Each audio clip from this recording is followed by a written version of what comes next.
to record because I want to feed the dogs real quick. What's up, Gainz Nation? What it do, baby? I'll just kind of go into an update since we were gone last week. So thank you guys for making sure you're supporting the Gainz podcast. We were off last week because my wife and I moved back to the IL. That's Illinois. If you didn't know what the abbreviation for Illinois was for, um, it's about 24 hours of a drive.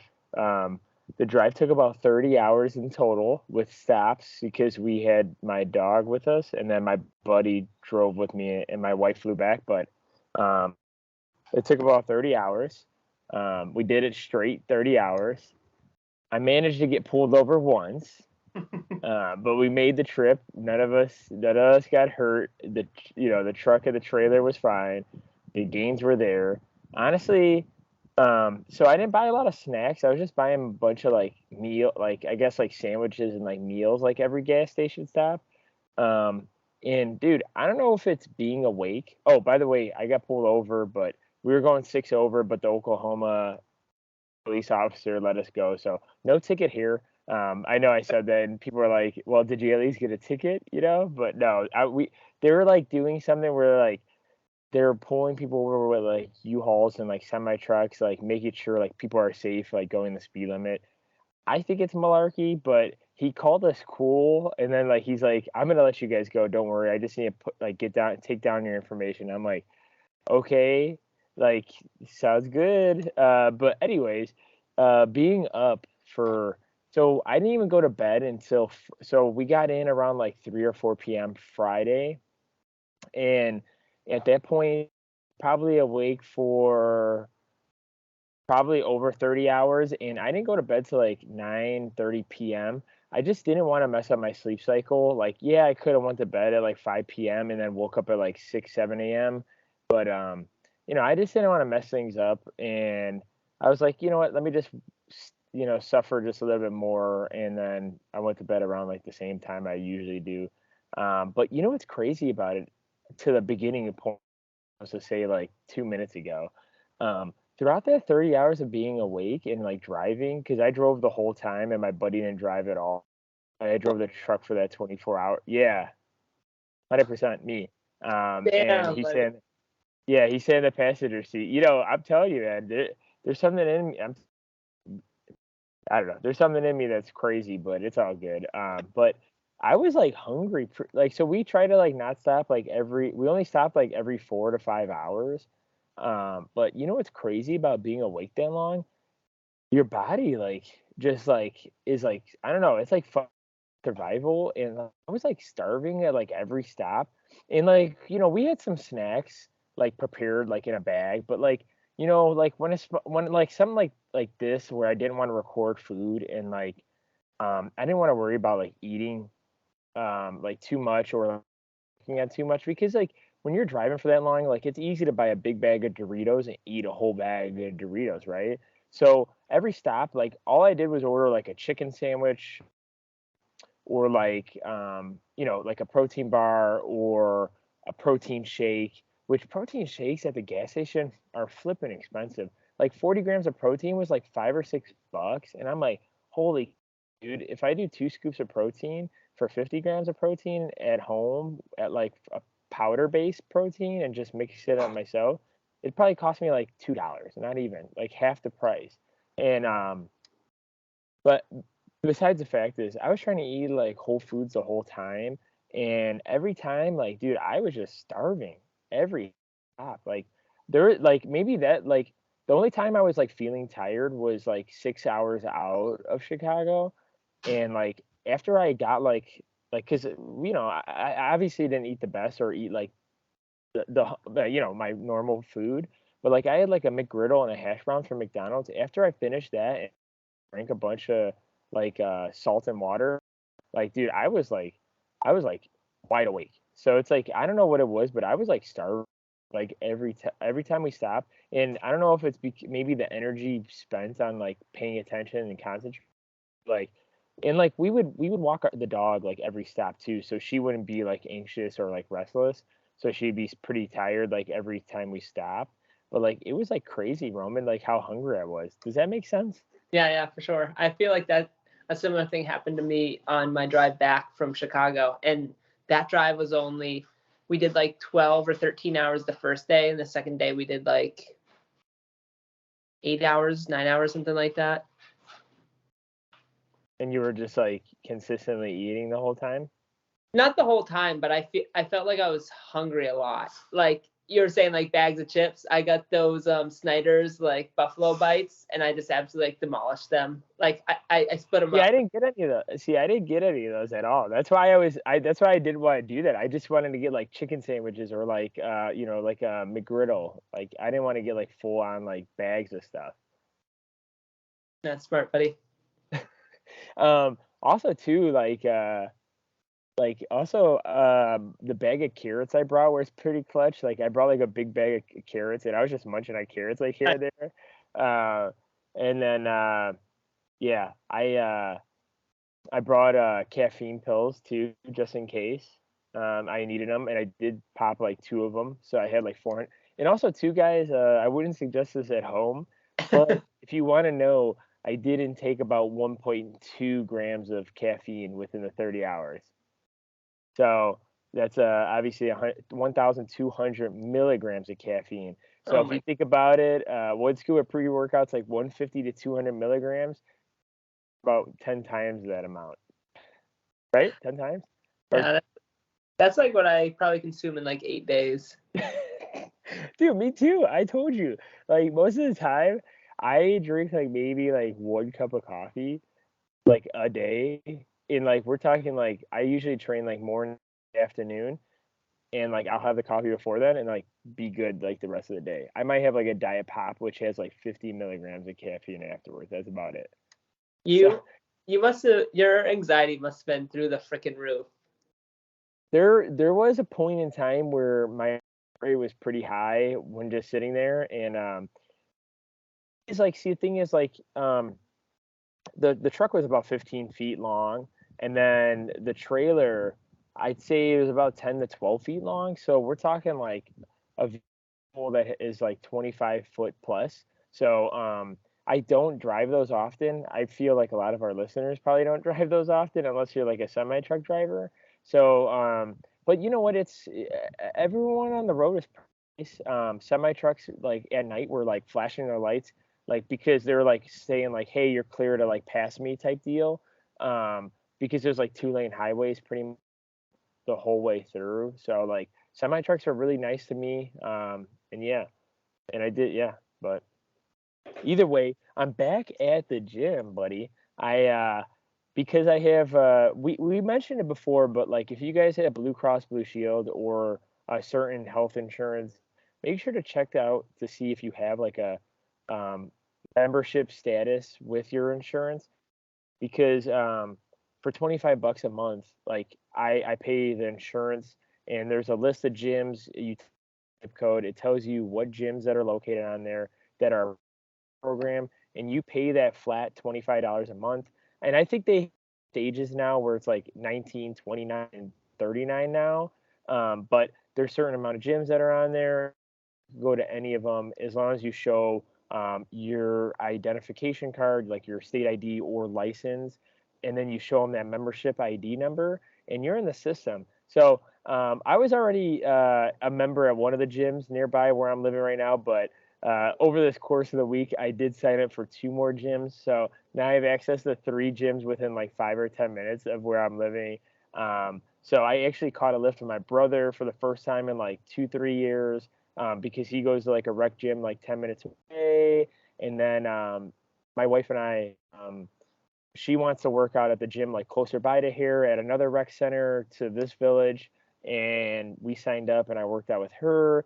And then, yeah, it's been pretty sweet. The only thing is like you could tell my body isn't really caught up to like the Illinois, like the change. I feel like our bodies like kind of deal with the change, and like for sitting for 30 hours in that truck, kind of made me sore in some areas. I feel like it like kind of suffered my workouts a little bit because of the diet and because of like the sleep and whatnot. Also, buddy, I forgot to tell you. So yesterday I worked out in the morning. Sam was working till 7 p.m. yesterday. So I usually get done at like 3:34 with work. And I was like, you know what? Because I usually like Wednesday mornings or Thursday mornings, I'm gonna probably be doing hair. I was like, you know what? Let me run. So I actually ended up running yesterday 10 miles. Nice. How was it? Is it too much sun right here or is it fine? No, it's good. It's like the depth, like when I come more in, it adjusts. It tries to. Uh Um, yeah. okay. I can move a little. Yeah, no, dude, the run was perfect, man. My lungs kind of suffered a little bit because uh, I wasn't used to the cold air, like breathing that in, Yeah. and my The, hu- lungs kind of hurt. What's up? the humidity too, probably. Yeah, so it was kind of weird at first. I did not plan out preparing to run in the cold weather, so I do have to do some research this weekend. That's my goal, like tomorrow and the weekend, is to go ahead and plan a information session maybe with my brother because he's trained like all throughout the seasons and he's a marathon runner. Um, and I'm gonna see like what he recommends, but I could tell like I'm definitely gonna need like some kind of hat because I have short hair. Um, I might need some like gloves. I might need to run with like some leggings or like some Under Armour type for like my upper body because I ran in my short shorts and I ran in like a regular t-shirt and nothing else yesterday, and it wasn't bad. I got like a 10-minute mile pace, but obviously I think I need more to it, and then obviously when the temperature drops a little bit more, I'm gonna need more as well. So it wasn't bad. Like I guess the good thing about it was like the hydration portion. Like I didn't lose a lot of like water and like electrolytes as I would running in hotter weather, but overall it was like fine to the point where like the water thing was fine and the hydration was fine. It just also too running in the cold, it kind of made my knees and my ankles kind of stiffer. Like I was telling Sam earlier today, like it was like weird at like mile 7, you'd think your body's like warmed up, but in fact that it was kind of weird because like my knees and my ankles still kind of felt stiff, if that makes sense. And I don't know if it's my body needs to adjust or it's just the cold weather. But yeah, that's like the only that's that and like the lung thing. That's like the only problem I had yesterday, if that makes sense. Yeah. Interesting, buddy. But how's everything going with you, Roman? I know you said you're probably gonna cancel the insurance membership because Roman does it right now, which obviously the points are valid. So did you want to talk about that real quick? Yeah. So the last time I logged in, I was looking at gyms, and there's like a Planet Fitness in like Hyannis that I can go to, which is like 20 miles away, so it'd be like 30 plus minutes. So it's like that Yeah. makes sense because the Planet Fitness that Mason and I, my brother and I, work out at is like 8-minute drive down the road, and the other ones were like either further down Cape or like off Cape. So there's really no convenient ones to go to. And then I'm already thinking that I might get like another membership at like a bodybuilding / powerlifting gym in town. Um, so that would kind of offset that cost there. So yeah, I'm thinking of probably just like canning the Blue Cross Blue Shield like Well on Target plan. I do need to go into there because I bet you I have a lot of points, and then see if I can get anything from that. But yeah, I don't think it's working for me anymore. But Yeah, and it's fine too, like because you have equipment in the basement too, like so you're pretty set up more than like most people, like even more than me, I feel like, or around the same, but like you have stuff too, just in case. yeah, exactly, and that's something that I want to expand upon that too. Um, so like my brother and I, we just kind of moved some things around, and we like made a little bit of like changes. But I want to get like, I don't know when, because we've talked about a couple different things. I do want to get an Olympic bar at some point, an Olympic weightlifting set. I probably won't go much over like 225 to start, and then I Because you also, can't lift it or what? what's that? Because you can't lift it, or what? Exactly. I just messed with you. And then Weights there's are pretty expensive, man. They're like more than $1 a pound these days. I know it's crazy inflation, man. Um, but that, and then there's like an adjustable dumbbell set by Iron Mind that they'll do, and they like sell out of it every single year. I think they're like up to 180 pounds per dumbbell. For like they just, yeah, it's sick. So I wanna Yeah, I set think up. my buddy bought his dad that set, or a Oh, set similar to that. But yeah, he said it was supposed to be delivered like February, and it's still shipping. yep. They So it's still not the best. they sell out like every year, and they'll just cap it. Like when they sell out, they're just like, that's it, no more. But I'm sure they're running into like supply chain issues just like everybody else. So Yeah. But yeah. I guess it's a great transition to like what we're talking about today, how you're saying like, hey, kind of revisit and kind of revamp things and keeping that like newbie mentality and like trying to figure things out like on a day-to-day basis, even though you've been lifting for so long. But why don't you kind of discuss like kind of what we were talking about, Roman, today, and kind of how I guess that could be a good segue to like what you're trying to do today. Yeah, so I forget where I heard this from first, so it's not like an original thought or anything like that. It was probably like Omar Isaac. Quoted by Roman Long. Yeah. So I think there was like an Iron Culture podcast way back when. It was like keeping newbie mentality or whatnot, but it came kind of back into my head, and it's definitely been something I've thought about like from time to time. That it's like an important um, ethos to embrace, just because as you get further and further along in like your career, whether it's like your job or like your lifting career, I think we can kind of like get set in stone, and we think that it's like this is the way that you do this kind of thing. So for example, it's like when I squat I do this, and then if that's the case, you might not be able to pick up on some like advantages in talking to somebody who's like trying something new, trying out different things, or just talking to like a newbie, like somebody that's like, not first time in the gym. I mean, maybe first time in the gym, but like they're early on in their lifting career, and just seeing what their rationale, like, oh, that you do this form a little different than I've seen somebody else do it. Like, why do you do it this way? And it might just be a feel kind of thing, and it might work for them and it might not work for you, but they might explain it in a way that makes sense to you, and then you go ahead and you try it and you're like, wow, I got an amazing pump from that. How have I never done this before? So it's one of those things that I wouldn't say I go to like all the time, because you kind of run into this like this middle or like gray area where it's like you want to do things to a certain extent. Like progressive overload dictates that like you standardize on a particular form, you stick to a particular program, you stay consistent to that program, and over time you add either weight, reps, sets, or a combination of all three, so that you can continue to overload those desired like muscle groups, so that you can either gain strength, gain size in the muscle bellies, or gain in endurance in the performance of the muscle.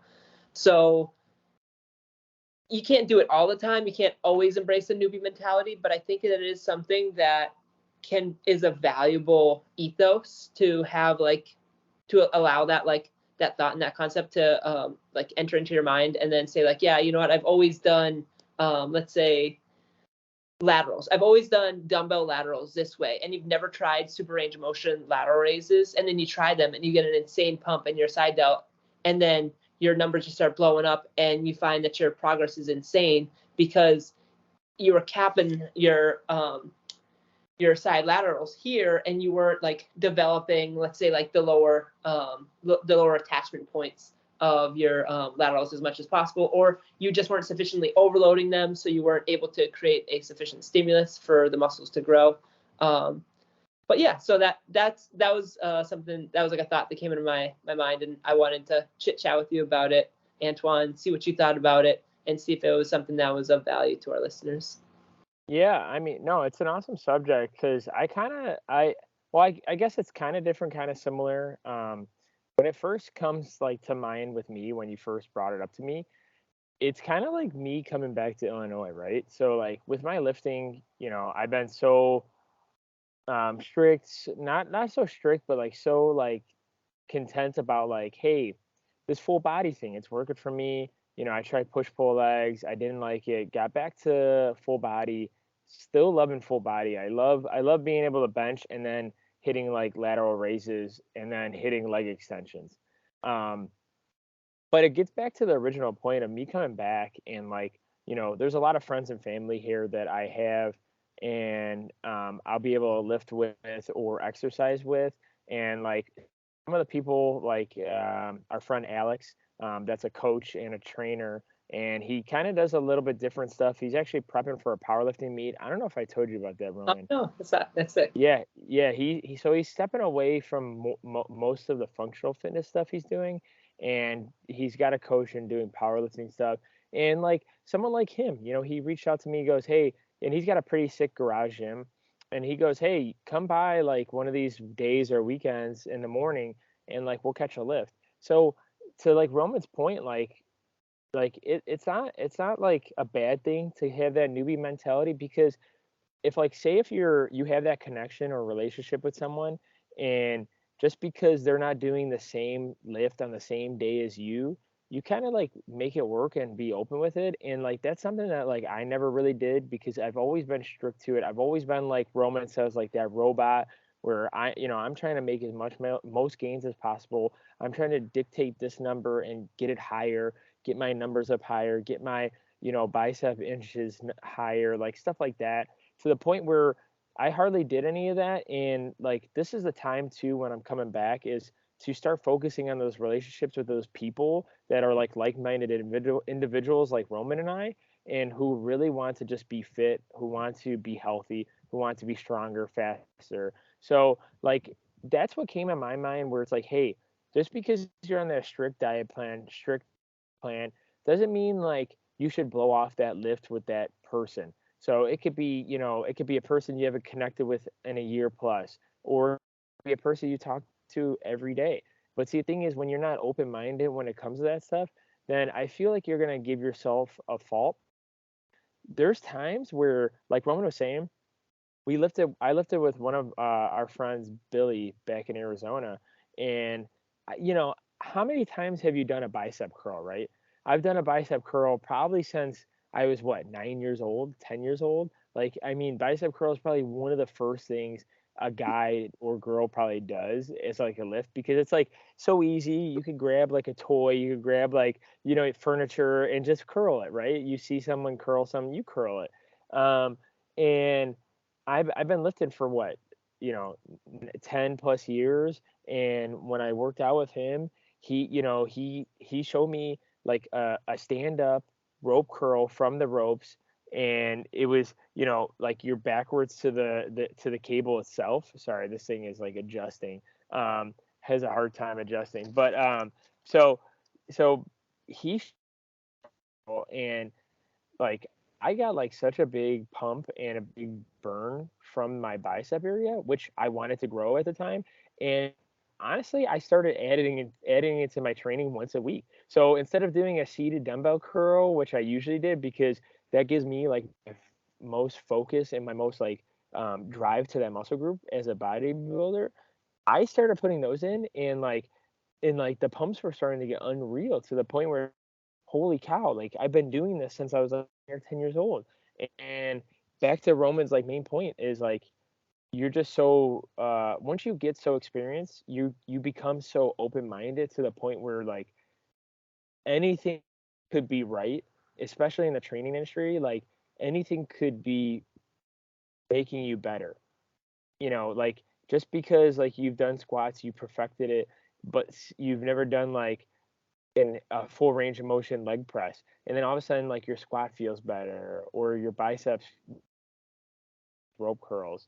So it's like something like that is like so little, right? And like something like that is like so like out of mind and out of concept to like a lot of lifters. And that's where I took like the idea from. And I'm gonna stop there, Roman. What did you think about that? Is there anything you wanted to add? Yeah, two things I really love what you said. First thing is about like you were trying to do like a particular like push pull leg split and it wasn't working, so you went back to what was working, which was full body. And that's something that like if somebody's been running like a pro split for a long time or a bro split, or they've been running like push pull legs and they think like that's the only way to run a resistance exercise program, and you're like, hey, yeah, like I'll throw arms in on a day that is like a light like hams and calves day. They're like, what? Like, no, it's just legs. It's just leg day. But then they give it a try, and then breaking things up by including arms gives them like an insane pump, and that it's able to like break things down so that they enjoy the workout more. And they're like, oh yeah, I wasn't like dragging by the end of the workout and like absolutely hating the workout because I got to do some arms. I love working on arms, that kind of thing.